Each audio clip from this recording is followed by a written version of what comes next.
How to cancel autopay subscriptions on PayPal. Hey guys, welcome back to our YouTube channel.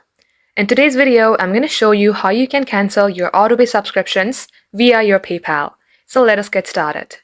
You can also use your PayPal application, but in my case, I'm going ahead with a web application.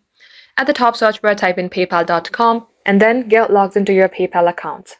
Once done, you will see a page like this. In here, you have to tap on the 3-bar icon that you see on your top left corner. Then here, tap on Wallet. At the Wallet page, you will be able to see the option of automatic payments at the below screen. You have to tap on the automatic payments. And at this page, you will be able to see all the subscriptions that you have made, meaning that these are the platforms which is allowing autopay via PayPal. In case any of these are active, you will be able to see active. If they are not, you will see inactive. In my case, they are inactive completely. So in your case, if you see active, all you have to do is tap onto it and make it inactive, and that will cancel autoplay.